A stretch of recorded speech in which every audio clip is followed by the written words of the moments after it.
Ça s'est passé comme ça s'est pas, il n'y a rien qui s'est passé avant. Et le 30 a été à la césarienne, c'est ça? Comme chaque jour, il y a du monde au cabinet d'Élodie. Outre le suivi des femmes et des enfants, la sage-femme réalise également des prises de sang.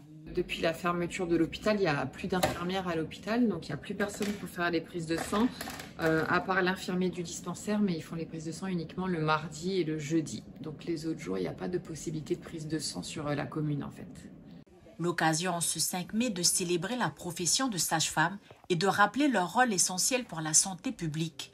Elles accompagnent les femmes à chaque étape de leur vie. Leurs compétences sont nombreuses. À Poindimé, le travail d'Élodie est salué. Très souriante, très accueillante, là à l'écoute des gens.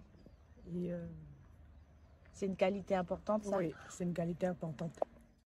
Elle donne de son temps, elle fait son travail avec cœur et avec amour, et puis elle vient en aide aux personnes qui vraiment qui sont malades, qui sont pas bien.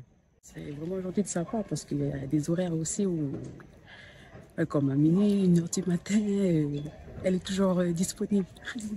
Et depuis qu'elle est ici, c'est beaucoup démarqué de toutes les autres sages-femmes qui sont sur le Nord, car elle vient en aide à toute personne qui a besoin de soins, que ce soit dans son cabinet, à l'hôpital ou à domicile.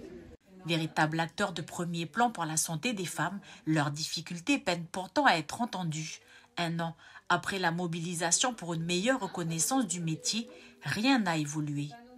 Rien ne s'est amélioré, bien au contraire. Les textes qu'on demande à faire paraître depuis des années ne sont toujours pas parus et nos conditions de travail se sont dégradées puisque nous avons un effondrement du système de santé en Nouvelle-Calédonie avec le départ de nombreux soignants. Donc on est moins de professionnels de santé, donc encore plus de patients chaque jour, plus de travail, plus de charge mentale et des structures de soins qui se sont carrément écroulées puisque pour Poindimié, l'hôpital est fermé depuis plusieurs mois. Donc il n'y a plus personne pour assurer les urgences la nuit, le week-end et même en journée. À l'hôpital, les sages-femmes n'ont pas été augmentées depuis 2007. Quant au libéral, le tarif des consultations reste inférieur à l'Hexagone. Épuisement, pénibilité ou encore manque d'attractivité, l'Union territoriale CFE-CGT annonce à partir de demain une grève générale illimitée couvrant l'ensemble des personnels de santé du territoire.